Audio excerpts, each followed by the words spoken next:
Adelante. Buenos días, don Julio Martínez Pozo. Buenos días, doña Consuelo, don Eury Cabral, María Elena, mi aliado, amiga, don Virgilio Félix. Buenos días. Ataviado para la ocasión, está vestido de negro con gris, trajo sus breteles negros con blanco. Hay que ver dónde va. Tiene que modelar. Eso es este como personaje. No, pero Salimos... eso es imitando al maestro don Teo Veras. Okay. Ay, sí, verdad que sí. Paz de cáncer. Sí, Teo usaba mucho los breteles. Bueno, Sí, saludos siempre. a toda la audiencia de este Sol de la Mañana y recordar que estamos en vivo y en transmisión simultánea a través de nuestro canal de YouTube RCC Media. Por ahí usted puede también seguirnos si ya se movió, se desmontó de su carro, si salió de la oficina, si salió de la casa. Bueno, pues conéctese en vivo y no se pierda ni un solo del contenido, ni un solo minuto del contenido de este Sol de la Mañana, el programa más influyente de la radio y la televisión dominicana y latinoamericana. Bueno, solidarizarse con el pueblo de Nicaragua en su conjunto, con el pueblo de Nicaragua, con todos los extractos sociales, creo que es oportuno, creo que debe, así como se han hecho manifestaciones de redes sociales, ustedes recordarán aquella manifestación que se convocó por redes del 9/11, cómo inició el tema de la primavera árabe, que terminó con gobiernos destituidos y derrocados. Yo creo que el mundo debe iniciar una campaña a través de las redes sociales, que son un canal de transmisión masivo y rápido del mensaje, para que la gente se acuerde que Nicaragua existe, para que el liderazgo mundial entienda de una vez y por todas que no solamente Rusia, Ucrania, Taiwán, China, que son potencias, que son países productores de trigo, de petróleo, países industrializados, países con una economía bastante robusta, son importantes. También Haití, también Nicaragua.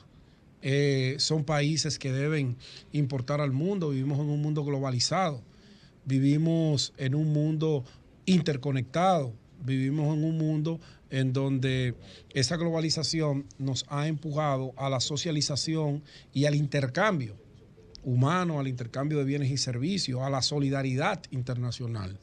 Pero vemos que como en Nicaragua no hay petróleo, en Nicaragua no es un país estratégicamente importante que pueda servir como un estado pivote para los intereses de esas llamadas potencias, de esos llamados países ricos. Uno no se imaginaba utilizar el término potencia en el siglo XXI. Esos eran términos de la Guerra Fría, cuando existía la división ideológica con lo que denominaban la amenaza del comunismo en los años 50, 60, 70, hasta ya mediados de los 80.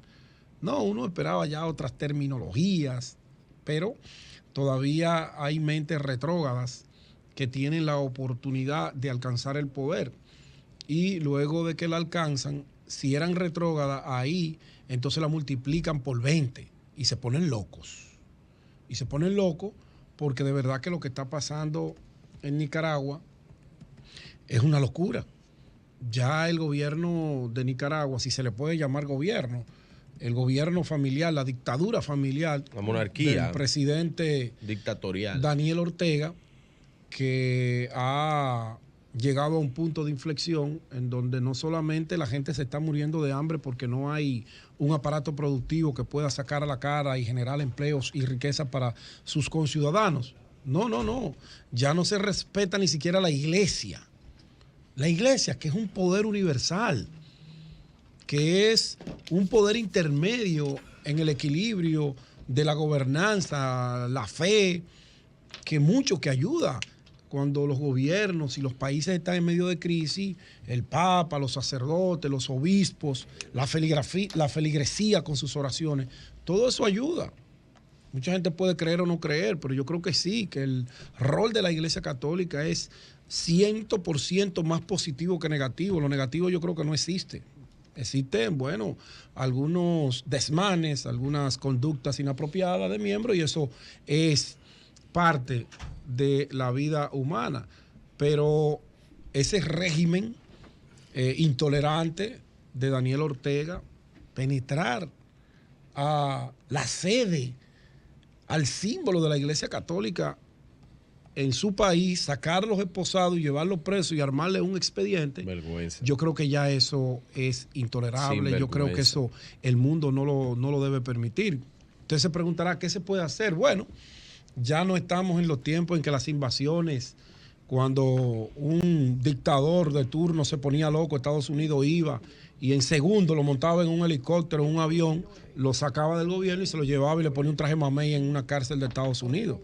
Bueno, ya esas invasiones físicas y violentas, militares, el mundo no las acepta y qué bueno que no las acepte porque violentan completamente el tema de la autodeterminación de los pueblos, la soberanía de los pueblos y se luchó mucho para llegar a donde estamos, pero caramba, nos vamos a quedar con los brazos cruzados. Ya se olvidaron de Haití. Haití no existe para la comunidad internacional. Ni en los discursos ya lo utilizan, salvo cuando los haitianos quieren lograr algo muy puntual, que utilizan su aparato diplomático, que lo manejan muy bien, con mucha altura, y salen, sobre todo cuando les interesa jodernos a nosotros y acusarnos de cada vaina para que la clase gobernante obtenga algo, nos acusan a nosotros, se hacen víctimas, algunos organismos internacionales le dan ayuda, a la clase política se lo coge, hace con ellos lo que le da la gana, y nosotros tenemos que salir a defendernos donde no solamente tenemos su migración, y su pobreza y su miseria. Aquí 3 millones de ellos conviven con nosotros, que se llevan una gran parte de nuestro presupuesto de salud y de en otras áreas, sino que tenemos que pagar abogados para ir a defendernos de las acusaciones que ellos mismos nos hacen. Pero bueno, ese es otro tema. Ese es otro tema. Nicaragua, ¿qué se puede hacer? ¿Qué puede hacer la ONU? ¿Qué puede hacer la OEA? Algo hay que hacer. No pueden permitir que Daniel Ortega, su familia, su yerno, su nieto, los que van a nacer, los que no van a nacer, sigan destruyendo las libertades de ese país. Democracia no se puede mencionar esa palabra porque ya hace unos años que Daniel Ortega decidió que esa palabra era un insulto mencionarla en su país. Y ellos decidieron que ellos van a gobernar hasta que se mueran. Bueno, pues si hasta que se mueran, ustedes saben cómo se sacan esos dictadores del medio. Con los pies para adelante. Porque todavía hay teoría de que a Hugo Chávez lo sacaron del medio. Todavía hay teorías. Hay que discutirlas. Le produjeron un cáncer. Le indujeron un cáncer. Hay teorías, yo no puedo afirmarla porque yo no estaba ahí, no tengo detalles para sostener eso. Sí. Pero creo que con Daniel Ortega y con su esposa y todo su régimen, la comunidad internacional tiene que hacer algo. Comida chatarra porque se lo dio. Chávez. Claro. No, esos tigres tienen un mecanismo de alimentación con le hicieron su vuelta. Rigurosidad. Hicieron su vuelta, José. Pero bueno, eso son teorías. Lo ayudaron. Son teorías. Ahora, lo que sí yo sé es que hay que hacer algo por Nicaragua. Hay que hacerlo, aunque allí no haya petróleo, aunque allí no haya bauxita, aunque allí no haya mucho oro, aunque allí no haya metales preciosos, pero hay gente. Hay gente en Nicaragua. Nicaragua es líder pesquero de Centroamérica. Bueno, por eso me quedé en los metales, porque como no conozco el detalle o era líder, pues ya no va a ser líder de nada, si no puede vender lo que produce. Y líder ¿tú me entiendes? ¿Quién vaya a negociar con Nicaragua? En exportación y la capa de los tabacos más apreciada de la nicaragüense. Tratando de negociar otra ruta marítima con China. Oye, yo no sé en qué te sabes. La capa de los tabacos más, o sea, la capa de afuera, en una oportunidad, la capa más deseada es la capa nicaragüense, por las condiciones que Nicaragua tiene. Es un conuco. O sea, no hay una estructura, una finca de los Ortega, que pueda hacer que esa riqueza que tiene beneficien al pueblo. No la hay. Y eso es lo que a uno le preocupa. En una ocasión, José, se planteaba la construcción de un canal interoceánico con China en Nicaragua. Se planteó para competir con Panamá. Eso se planteó y los chinos llegaron. Parece que los norteamericanos se metieron de por medio y eso no se pudo materializar, pero hay estudiosos de la geografía y de el uso del suelo, las aguas y la interconexión de los mares que dicen que sí, que pudiera ser bastante beneficioso para el comercio internacional. Pero bueno, quiero terminar con Nicaragua haciendo el llamado. Todo el mundo, yo creo que cada quien con su celular puede escribir el hashtag Salvemos a Nicaragua. Salvemos a Nicaragua. Salvemos a Nicaragua. Ay, sí. Y después nos conectamos con nosotros, los dominicanos sobre todo, con comunidad internacional. Ayudemos a salvar a Haití. Ayudemos a salvar a Haití. Pero vamos a Nicaragua. Porque todavía en Haití no están cogiendo sacerdotes presos. todavía no, tienen una situación terrible.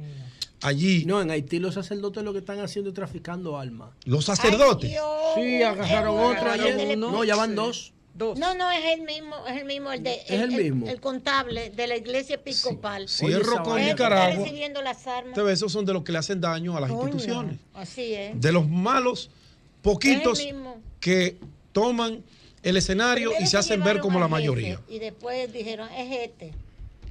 Cierro Nicaragua. El contable.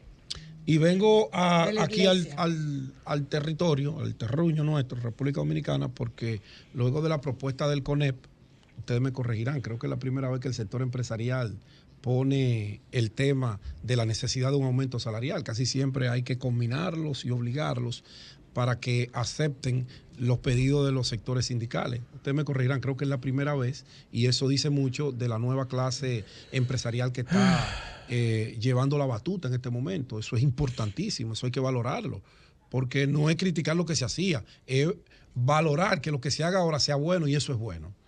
Que sean los propios empresarios que han entendido. Pero es que ese aumento vuelve a ellos, eso es importante. Exacto, ahí quiero caer. Pero no lo habían entendido. Vuelve al sector empresarial. Pero no lo habían entendido. Porque los bienes y servicios que esos trabajadores consumen, ¿de quiénes son? Exacto. De esos empresarios. Si gano bien, consumo más y dinamizo la economía. Pago más impuestos. Pero el sector empresarial dominicano rentista no entendía eso. Parece que esta nueva visión de Pedro Brache, la misma de Blanco Canto, han entendido eso y ellos ponen el tema. Y es urgente. Y ya el ministro de Trabajo hace una convocatoria formal. Algunos sindicalistas dicen, bueno, hay que hacerlo dentro del marco del Comité Nacional de Salario. Claro, no creo que eso sea ningún problema. Se convoca el Comité de Salario, pero lo más importante es que hay una intención por parte de quienes siempre estaban contrarios de mejorar la condición de vida de los trabajadores. En República Dominicana hay... Profe. Adelante, maestra. No, yo soy el alumno. No, como alumna, profe, permítame. Adelante, maestra. Voy a decir una cuestión que me van a botar del programa. No. Es para allá un hombre tolerante. Recoja que ganó el Águila. Mira. Licey. El Licey. Oigan, uno de los mejores, porque tú dijiste que el sector empresarial siempre ha tenido esa visión así mezquina de que no entiende. Sí, rentista. No.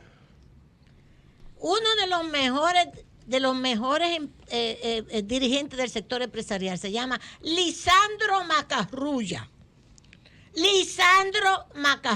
Para que le dé un desmayo a todo el exministro. El exministro. Hablando Cuando dirigió el sector empresarial, hizo un documento sobre la necesidad del desarrollo del sector empresarial al lado del sector trabajador, que es uno de los mejores documentos que se han escrito en este país. Lisandro Macarrulla. Mire, Lisandro, un abrazo. Mire, ayer mandó yo voy a ver si Lisandro lo tiene. Doña Consuelo, eso hace años. Principalmente a usted. Excelente trabajo. Principalmente a Eury y a usted le mandó saludos ayer y a todo el panel. ¿Quién? Doña Circe Almanza. Un abrazo para ti. Que estuve con ella compartiendo anoche en un evento. Muy bien. Y me dijo. Vamos a terminar el comentario después de lo que se va. Vamos a terminar el comentario después entramos a dedicar. Un abrazo a Circe. Un abrazo que después los muchachos después los muchachos no pueden editar los cortes. Ellos se quejan mucho de eso y tienen razón, tenemos que ayudarlos. Bueno, ya con esta convocatoria se abre el debate, que creo que no se va a extender mucho porque ya hay una voluntad expresa por parte del propio sector empresarial que unos critican, yo la valoro porque creo que es importante y quiero señalar. Ustedes saben que en República Dominicana existen más de 9 tipos de salarios mínimos, porque de acuerdo al sector, por ejemplo, Zona Franca tiene un salario, el sector construcción tiene otro, las empresas privadas que están clasificadas, que con eso quiero terminar, por ejemplo, el salario mínimo más alto del sector regularizado está medido de acuerdo a la cantidad de empleados que tenga una empresa. Las empresas grandes pagan 21,000 pesos de salario mínimo. Ese es su ordenamiento según la legislación. Usted tiene la potestad de ponerle más para allá. Menos no, pero más sí. Las medianas, 19,250. Las pequeñas, 12,000. Y las microempresas, 11,900. Ya a partir de ahí los empresarios, partiendo de lo que Consuelo ha dicho, que yo apoyo completamente, de lo que se llama la productividad del empleado. Un empleado bien pago es un profesional más productivo y beneficia a la empresa y beneficia a todo el mundo. Ahora, en la República Dominicana, yo sé que eso no será posible ahora, para igualar el salario a la canasta familiar, a lo que cuesta la canasta familiar, habría que aumentar ese salario mínimo en todas sus ramificaciones 3 veces. Pero por lo menos yo me conformaría con un 25, un 30% para parar el alto índice inflacionario que hay en la República Dominicana o para compensar esa inflación. Y ahí se los dejo. Cambio fuera.